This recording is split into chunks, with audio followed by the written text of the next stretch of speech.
When I was 23 years old, all anybody wanted to ask me was, what do you do for a living? And what was my response? My response was, I do awesome. I'm Steve Armato, and I started this podcast to interview awesome people who build awesome lives. So now, let's do awesome. Welcome back to another episode of Doing Awesome.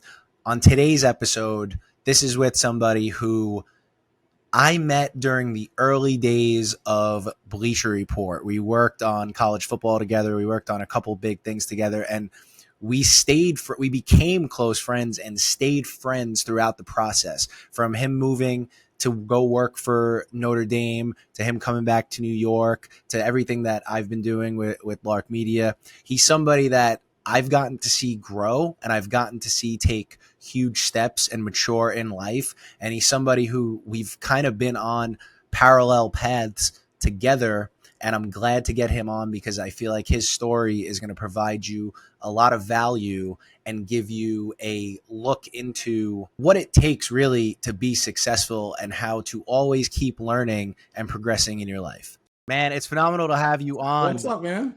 We still have to get together in person, but Yes. it's great to have you on. I'm not gonna lie to you. I miss you a lot, man. Like, we go back. People don't realize how far back we go. I know.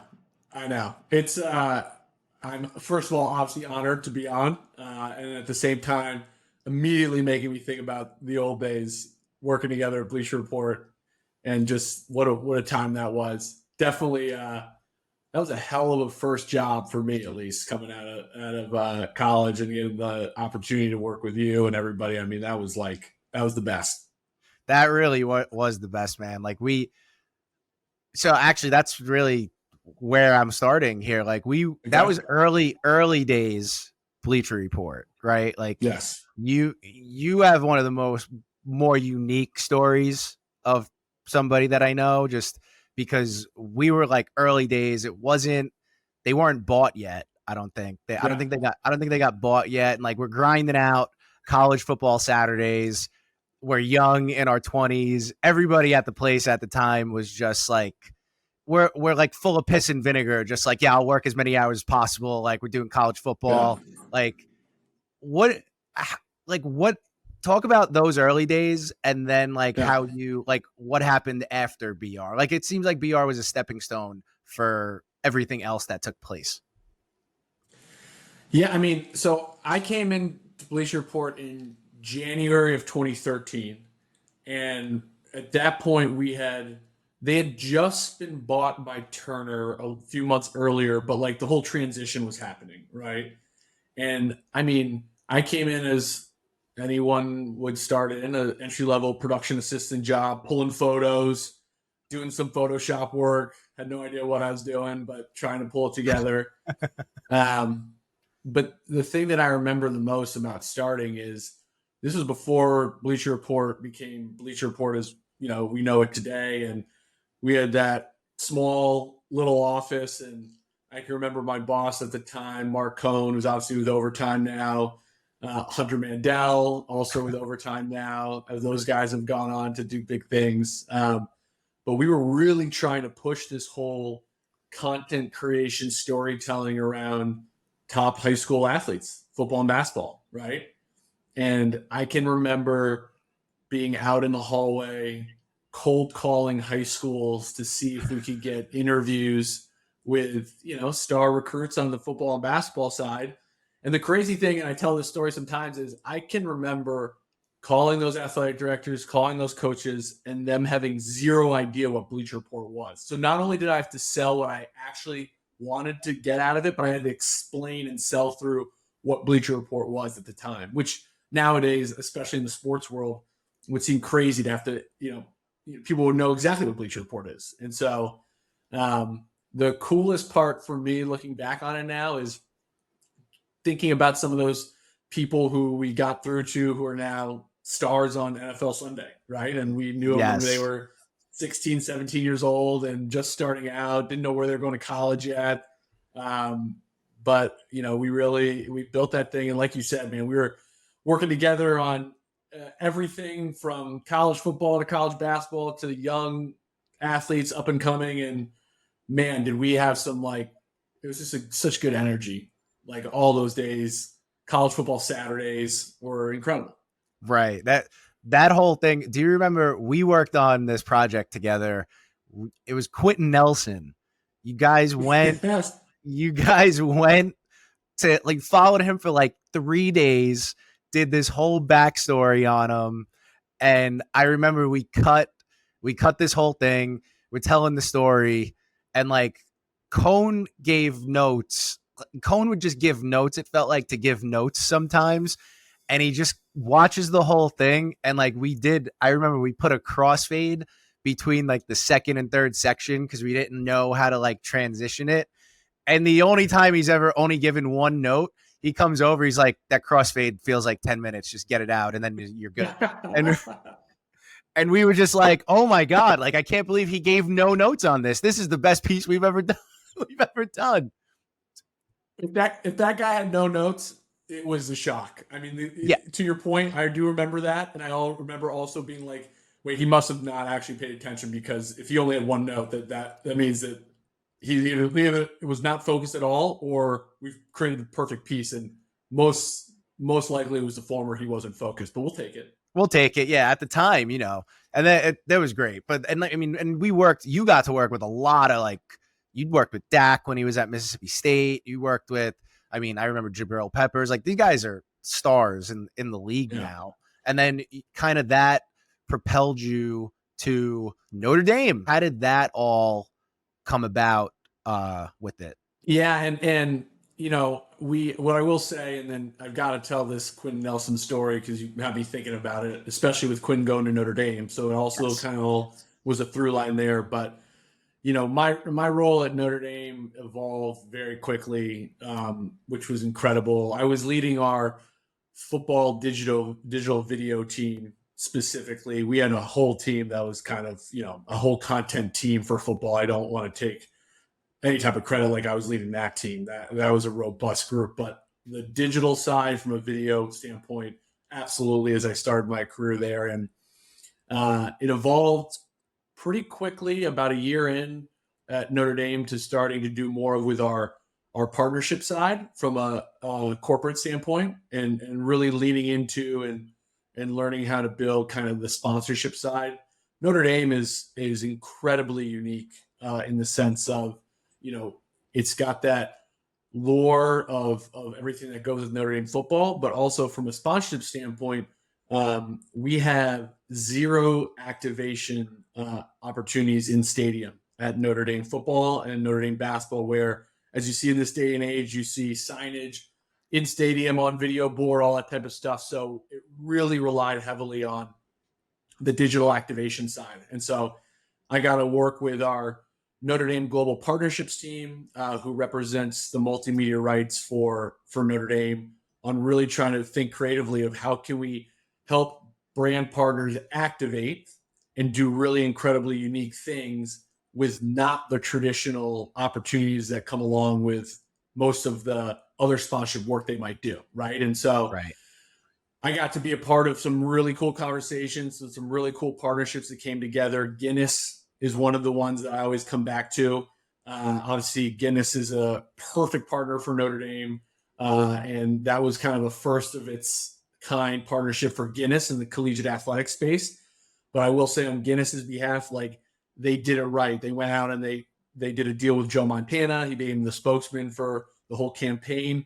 Everywhere you went, you saw branded Guinness Notre Dame trucks delivering beer. Obviously, the customized cans, and then obviously just the storytelling mechanism about being able to really connect those two brands is pretty cool. So again, one example of many partnerships I got to work on with the team as my career evolved there, which was awesome. And what I quickly, just because now again I was thinking about it, Quinn Nelson. So you are right. I got to work with him in high school. He ended up going to Notre Dame, so I got to continue our relationship. But the story I've got with Quentin is obviously his career has spoken for itself. He was just an absolute terror at Notre Dame. He's been an absolute terror at the Colts. But the one thing that I think has gone under the radar is somewhere in the archives of Bleacher Report, is that when we were there working with him in his high school in New Jersey, myself and one of the other producers at Bleacher Report got to go out and see him do some of his, we'll call extracurricular activities from a staying in shape standpoint, one of which was karate, believe it or not. And there is some incredible footage of Quentin back in the day at a karate class, just as you can imagine, dominating everyone and breaking pieces of wood like it's nothing. That somewhere deep in the archives, it exists at Bleacher Report. And man, would that be incredible to resurface today, to be able to show. And I'm sure Quentin, I'm sure Quentin would love to see that stuff, because that was an incredible sight to see, this absolute mammoth of a man in high school, just, up against or in the same class as people his age and younger. It was quite the see. All about the handwork. That's why he did it. That's it. Yeah. And I mean, that comes into play when you're an offensive lineman too. So that's incredible. So I'm not going to mention his name, but there is an editor from back in our days that I'm still very close with, that has a hard drive with like 8 terabytes of old footage on it that he took on his way out. And I need to ask him if that's on it, because that would be, if the karate footage is on there, it's worth the gold. It's absolutely worth gold. I mean, it's an 8 terabyte drive. The thing is enormous. There's got to be stuff on there. I'm not going to mention his name, but he's the one that made the hardest hitters video with you. So I'll hit him up. Wow. Yeah. Okay. Yeah. I know you're talking about. Yep. Remain nameless. Exactly. Don't want to incriminate anybody on here, but I want to also talk about, like, you were just talking about the sponsorships and everything at Notre Dame. Like, what was that? What was that like? Because you were pretty young. You're like mid-20s at that time, right? Like, what's that like, carrying a responsibility like that at such a young age?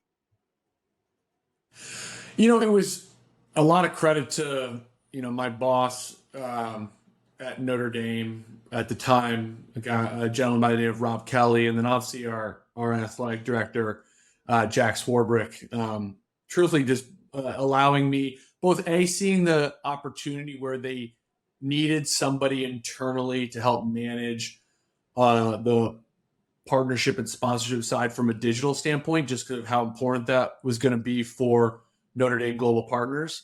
And then obviously giving me an opportunity to kind of step in and lead that. And, I had without even really knowing it, I mean, I had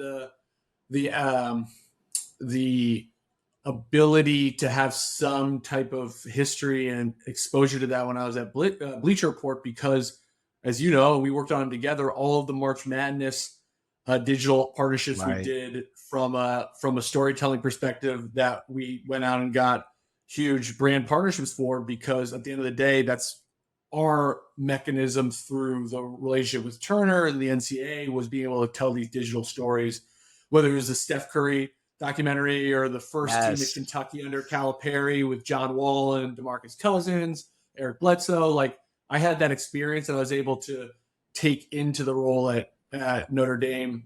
And it was fun, man. We had a great team, and still do, at Notre Dame Global Partners, who was really open to approaching the digital space as not like an add-on at that time, right? Like, I think a lot of partnerships more traditionally, and of course is improved in this day and age, but was very much viewing social media as like, oh, we're going to do this partnership with signage and all that. Oh, let's throw a social media post in there, right? And I was very of the thought process, no, like that, the value of that social media post or the content storytelling there, I'm not going to say is the same value at that time as, naming rights in a stadium or whatever might signage a stadium, but it has a ton more value, and that's only continued to escalate as the world has gone on. And so a long way of saying is we got to do some really cool stuff, and got to work with some really big brands like Coca-Cola. I mentioned Guinness, Under Armour, a lot of our really, really high-level partners, to really find ways of creating compelling stories that allowed the brands to associate themselves and activate with Notre Dame without doing it in a traditional way that was not something Notre Dame was going to go down the path for, because it just didn't fit Notre Dame's brand. Right. Right. So also I did want to ask you this too with it, right? So you've worked with extremely high level athletes. I've been like, we've both done it, right? And like people that aren't in the space, it feels like they can't really wrap their head around it. And they're like, what's it like? What's this guy like? What's this guy like?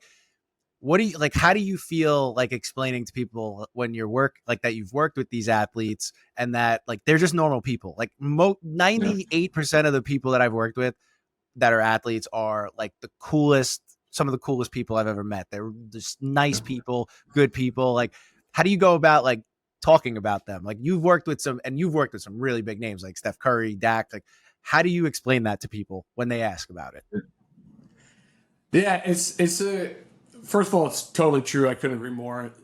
We'll say 98%, right? There's probably 2% that is kind of the thought process of, or not thought process, but kind of what you would what people think professional athletes are, right? Where they're not, they don't want to engage or all that type of stuff. But truthfully, I would say 98% of the athletes I've worked with, whether at the pro level or college level, and then on to the pro side, are honestly just like incredible human beings. And my big thing is want to be treated like not a professional athlete or not a top level athlete, because I think what I have noticed is, and I'll speak on behalf of the college side just because I've worked with those athletes the most who have now gone on to be pros, is that their drive and curiosity, I think, for just what others do, I think is obviously very linked to why they're successful. Like they're curious, they're driven to be the best they can be in what they're doing. And I think they have a mutual respect for people who are doing really, hard things or challenging things in their respective industries. So I can't even begin to tell you the amount of times at Notre Dame, whether it's football, basketball, lacrosse, soccer, where the student athletes would want to continue to ask me questions, not about what the content piece we were creating for them was about, but more so like, how does your job work? Like, how does this work? Why are you doing this? How did you get to this point in your career? Because you could see them all thinking about, is this something that I would want to do one day? Right. And so that's the thing that I always think about at least at the collegiate level, is like, they're young, they're curious, they're driven to be successful. They obviously showcase that in their respective sports, but they're already thinking about, well, if I don't go pro, like maybe this is something I want to get into. Your job seems really cool. And so I'm walking through how we get to what we're doing now with them. And they're just good people. And that's I think it's a good question, because it makes me think about it. Like they don't have egos, at least the ones that I've worked with. Yes. Right. And again, we'll carve out 2% for the egos, which do exist, but on the whole, the drive and the curiosity to be good and to be good at different things and understand how other people have had success in their respective fields, I think it's just like a mutual respect there. Yeah, absolutely. And you know what, you saying that, that's something that I've noticed too. Like a lot of them ask like how the job works. A lot of them ask, a lot of them want to know how, they're like, how did you get here? Like, especially at the time when, like, I still do it. I'm still doing it now, but like when I was younger at that time, people were like, you're so young. How'd you get this job? Like what happened? And they want to know. And it's cool to see that, but yeah, we'll carve out 2% for what people think versus you got to carve out the 2%. Yeah, absolutely. So, you're making me think of, I got to tell us a quick story, because you can, that's why we're here, baby. This is so I will never forget this. And this is actually on the professional side. And this will, I have the most respect for this guy ever now because of this moment. He would never obviously remember this, but I will forever. When I was at Bleacher Report, we did the documentary on Steph Curry, right? And his run with Davidson to the Elite Eight and just that magical NCAA basketball championship run, right? And I had the opportunity to interview Steph, which this was before he won either of his MVPs, right, in the NBA. So he was obviously a great player, but he hadn't like hit that next stratosphere. right? Where he was, 2-time MVP. I think he won 2, maybe, I think just 2. Anyways, we were interviewing him, and at the time he had, we were kind of using an opportunity to, there was another shoot he was doing for one of his partners, his brand partners, and we were able to, through a relationship, use some of that time to do an interview with him for this piece. And I had 15 minutes max. Right? Yeah, that's what you get. That's what you get. That's what you get. It's, yeah, yeah. And listen, I was happy for the 15 minutes, right? Like I was like, all right, I'm gonna be dialed in and get this interview done. Like it's super important. Like without him, we have no story. Of course. And I remember working with, whether it was you or one of our other colleagues at Notre Dame, at Bleacher Report, about how we were going to do something kind of unique there. And what we had done is we actually brought an iPad and we had highlights of him from the tournament, right? Like, so we could kind of remember some of the specific plays we wanted to ask him about. Long story short is getting through everything. And of course, we're at minute 14 and I haven't gotten to the elite, the Sweet 16 game and the Elite 8 game. So the final 2 games of the tournament, right? And all of a sudden the handler says, time's up. Like, he's got to go. Like, da-da-da-da. And in my head, I'm like, oh, shit. Like, this, I have, like, I don't know what to do. Like, I have to ask him about these because, and so I started, like, rushing as, like, this person was coming over to say, and I'll never forget, Steph goes, hey, he goes, hold on one second. He goes, do you have the other 2? Do you have the Sweet 16 Elite 8 game on this iPad? I said, yeah, of course. I said, I just didn't have time to get to it. And he's like, no, we got to definitely talk about those. Let's hold off one second. And told the handler, like, pretty much like, hey, like, you aren't in control of me. This is obviously important to the story. He saw the whole picture. And also, I think he was, like, super pumped to, like, be able to look back on some of the highlights in that moment. And so, long story short is he gave me another probably 10, 12 minutes, and we went through those 2 games, and he was incredible, obviously.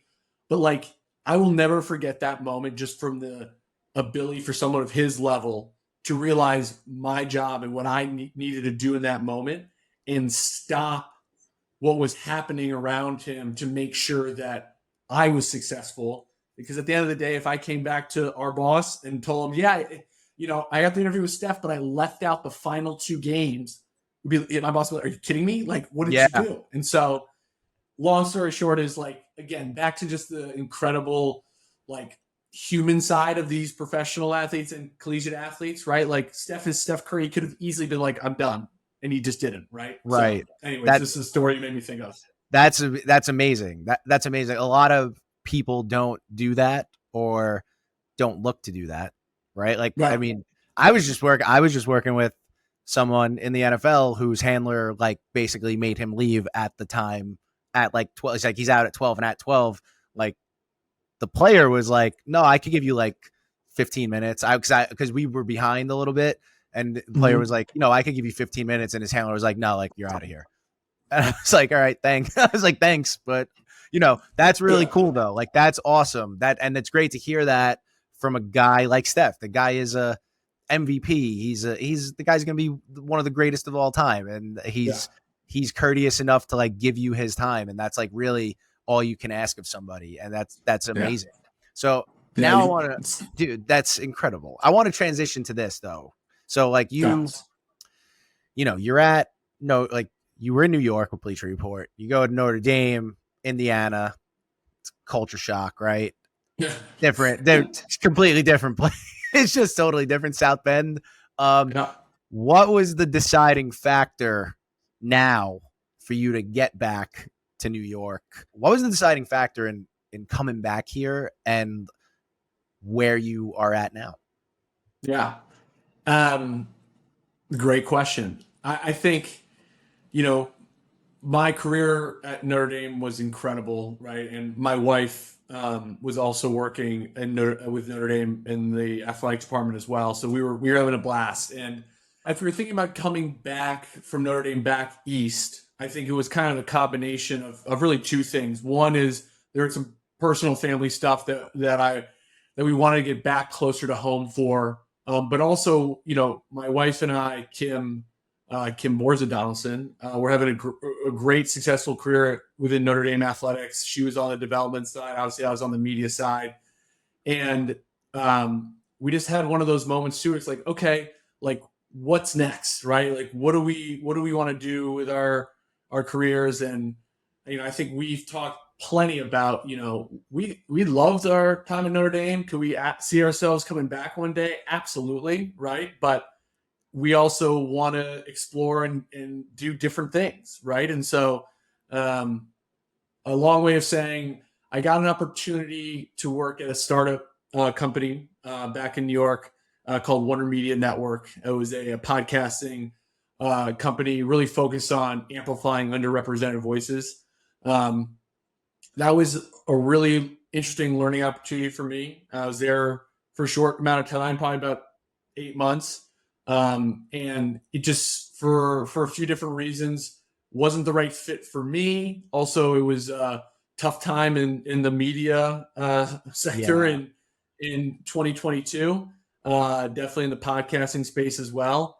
But it also helped me realize, Warner Media Network wasn't sports specific, although we were exploring some sports opportunities. And I really missed my connection to athletics, just based on my own personal, history of playing sports, as well as just the work I've done at Bleacher Report and Notre Dame. And so, long story short is, an opportunity came with JMI Sports, which, going back to earlier in our talk, JMI Sports is a joint venture with.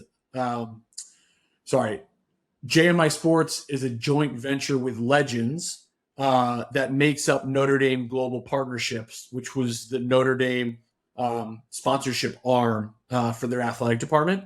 And so I knew the JMI Sports team because of that. And so when this opportunity came about with JMI Sports to work with them directly, it was really interesting to me because of a few different reasons. One is I loved what they were doing. I loved the vision of how they were growing. But truth be told, Eric Judson, the CEO, and Paul Archie, the president, are two guys I met along my way at Notre Dame. And I believe in them. I believe in the way they go about doing business. I believe in the way that they handle themselves in the industry.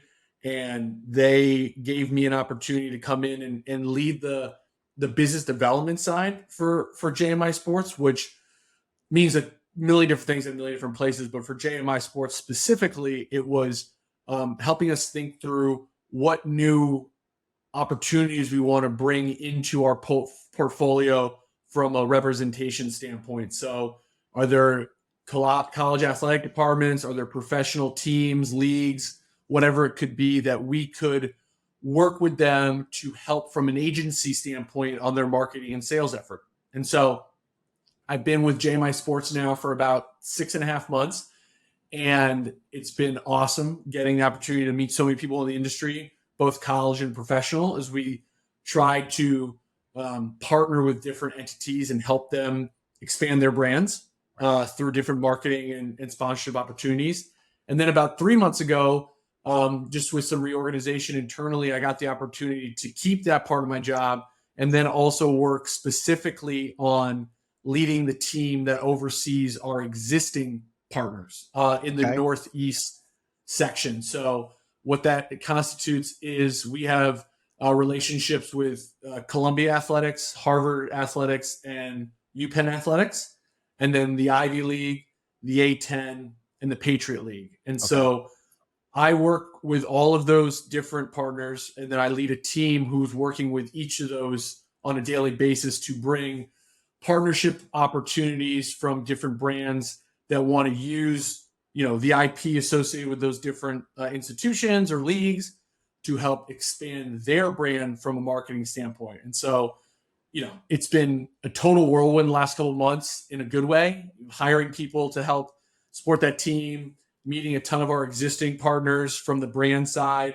and then also pursuing new ones because truthfully, I think we have so much room to grow with all those because the brand value of all those Ivy League schools, the Ivy League Conference, the Patriot League Conference, the A10 conference. Like there's so much incredible value there that if we can partner them with the right brand or whatever it might be from an institutional standpoint, we can really elevate their presence. And again, this is my spiel on it, but at the end of the day, I think being in higher ed is so unique in the space because at the end of the day, we are delivering one of our main goals is delivering value back to the institution and also the student athletes there. Right. And as brands are evolving, it's less and less about like, let's make sure that they have a sign somewhere in the stadium, and more so, how do we create opportunities that link the brand and those student athletes or those institutions? And that to me is fulfilling because maybe we're creating an internship program with our student athletes to go work for brand X, and that pipeline's created that there's value on both sides, right? And Right. I feel personally like I'm fulfilled in the idea of not only are we bringing value to the brand side with creating a pipeline for their future employees, but we're also giving opportunities to student athletes, which is like, as a former tennis player that might have gone under the radar in comparison to some of the bigger sports, there's part of me that wants to do that for those sports as well. So it's a great fit for me. Love the culture of JMI Sports, and we're growing. So it's cool. That's awesome, man. And like I know you had mentioned that like this came about through previous relationships Definitely. that you built, right? So how important to you are relationships, and like what's your advice? Like if you had advice for people on like kind of nurturing those relationships and keeping those people, like keeping up with those relationships and like seeing how you can help them, like what advice do you have and how important is that like to you? Yeah. It's a great question. I mean, I'm trying to think how to respond to that and not sound cliche. Because I would say this. I mean, at the end of the day, you have none of us have any idea where a relationship will come back to be a positive or negative for Yes. us. And I think what it really comes down to is like, this is what I don't want to sound cliche, but like whoever it is, right? It doesn't matter if they're the CEO or the intern or whatever it is, like treat people well, because at the end of the day, that person could be somebody you're looking to for a job one day, or that person could be somebody that is a key stakeholder for a decision you make, or just vice versa, right? Like they might come back to you one day and so forth and so on. So I think what I've tried to do is,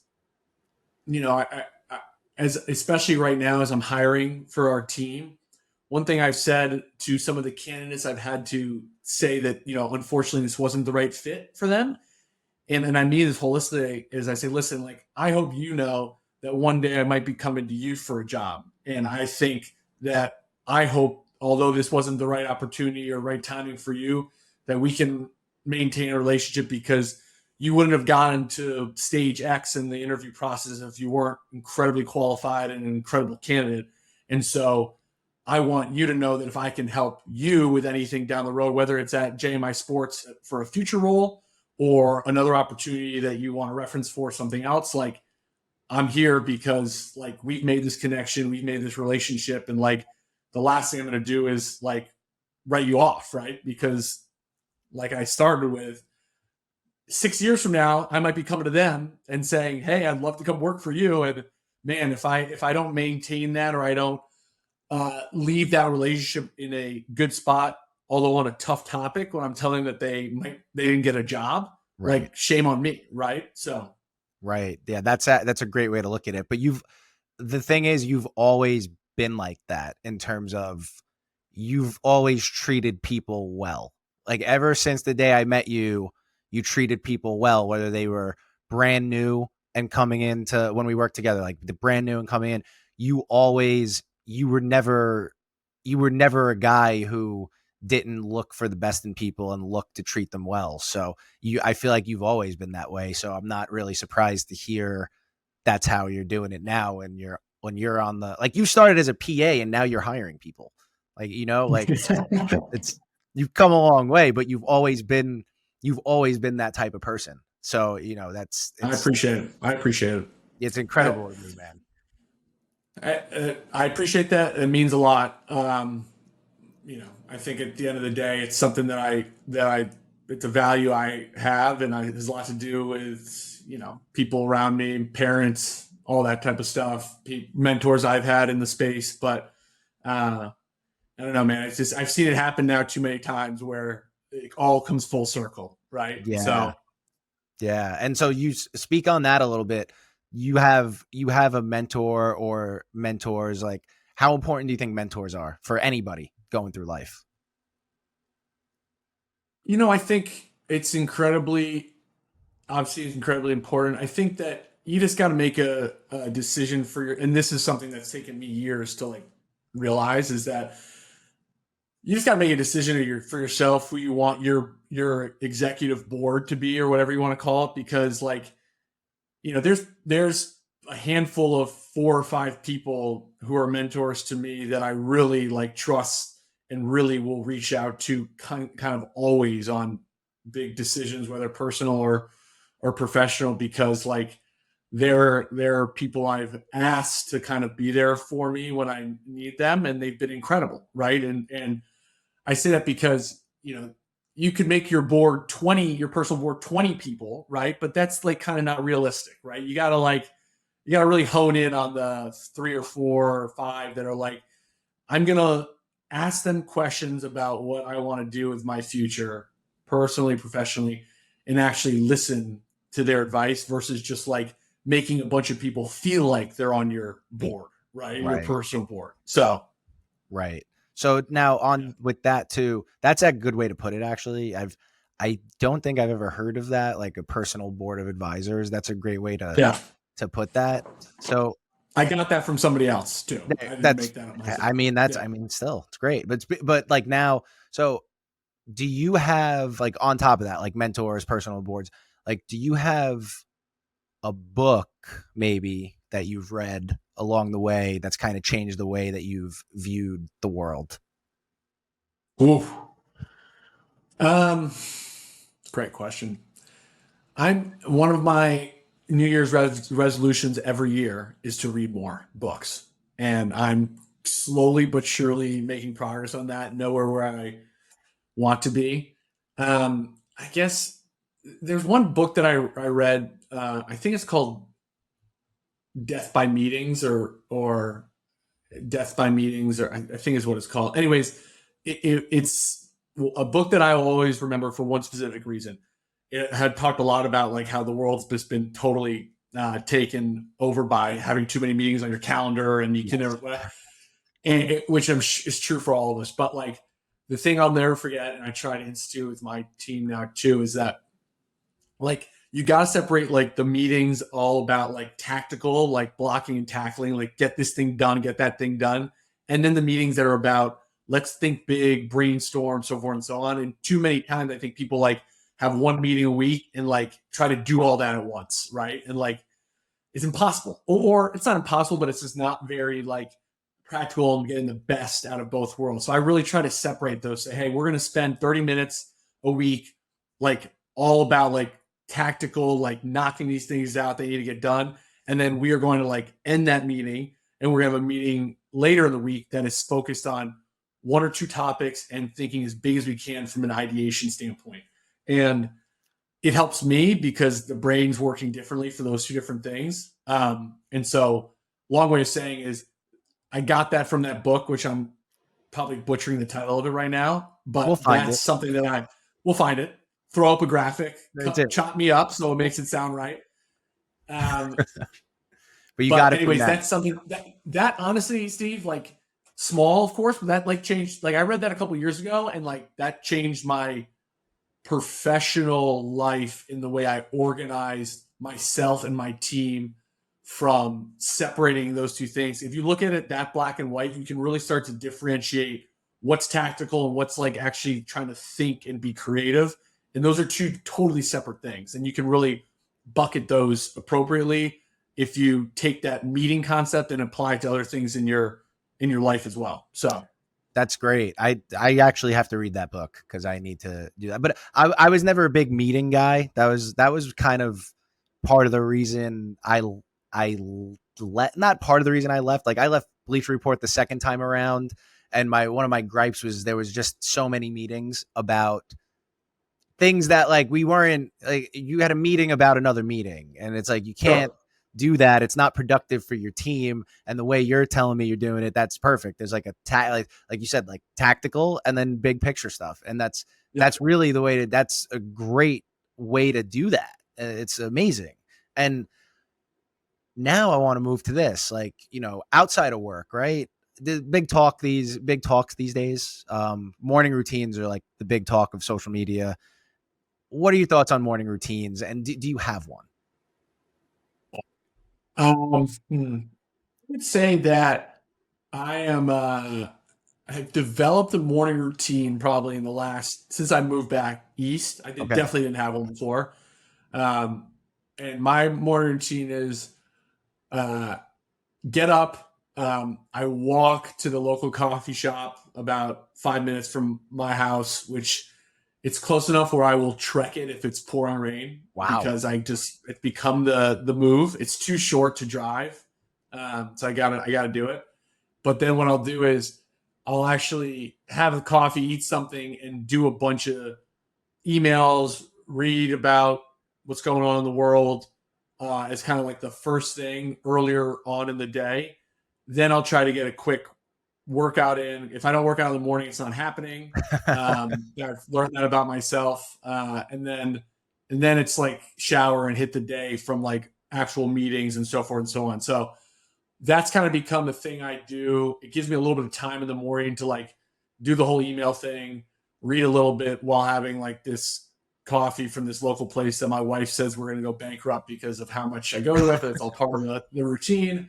Um, but at the end of the day, that's kind of how I get it going in the morning, and it's a nice like beginning versus just like waking up and like jumping on a Zoom call, right? So Right.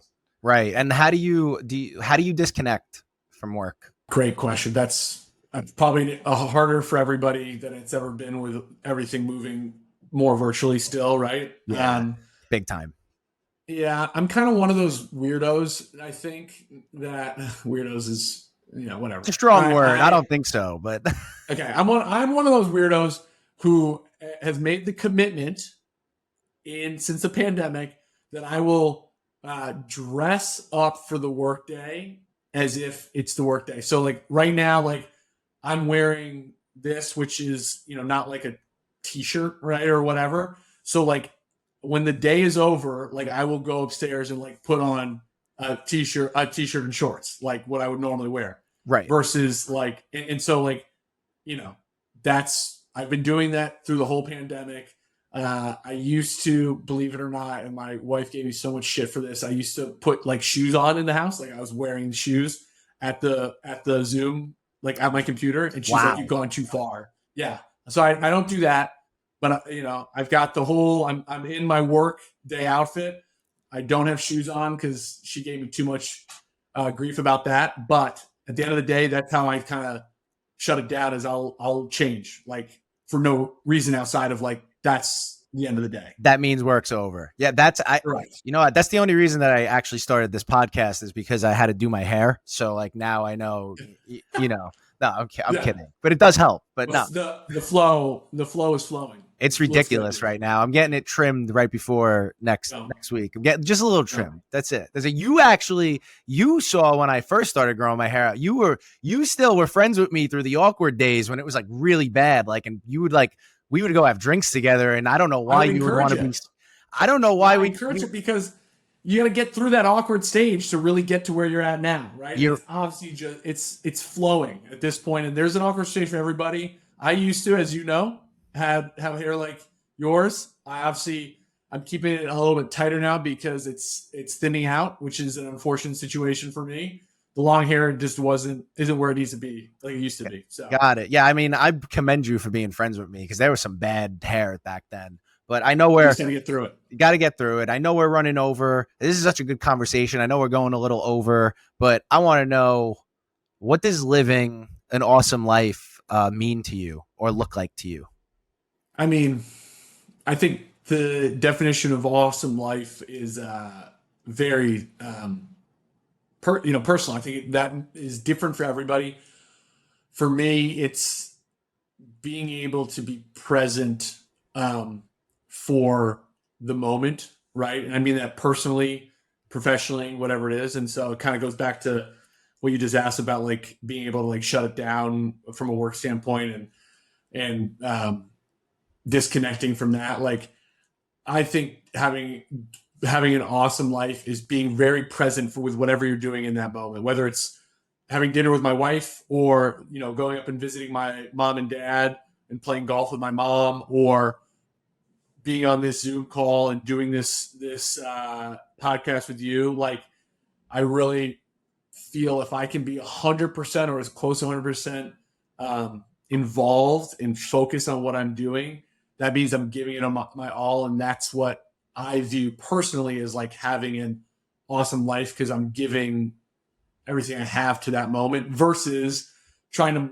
multitask and like be on this with you and like checking my email and being on a Zoom call with somebody, but in the background doing something else, or having dinner with my wife, but worrying about X, Y, and Z. Like I still do all that stuff. I'm not saying I don't, but I'm trying every day to be better about being 100% focused and like grounded where I am. So I don't know if that answers your question, but that's what to me is the most valuable for me.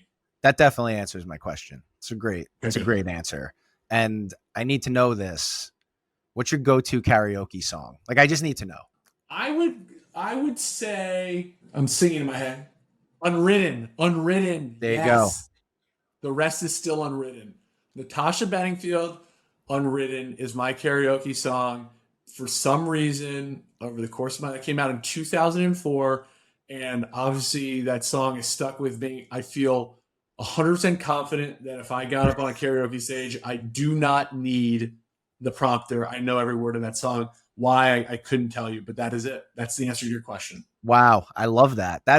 See, I haven't heard that. Everybody has a different one. I haven't gotten the same song from anybody. This is incredible stuff, man. So listen, wow. They put me on the spot there. That was tough, but I pulled it together. I know. I have to ask everybody that. That's like my favorite one. But listen, man, it was great having you on. Thank you for joining the show. And if you want to plug anything and tell people where to find you, now's your chance.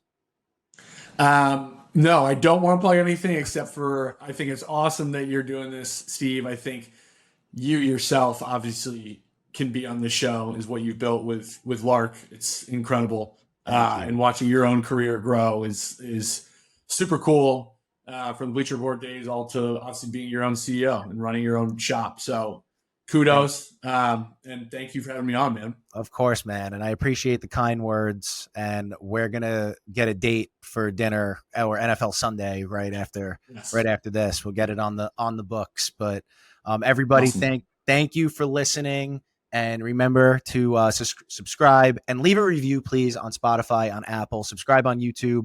We're everywhere. So we will see you next week. And thank you once again for listening.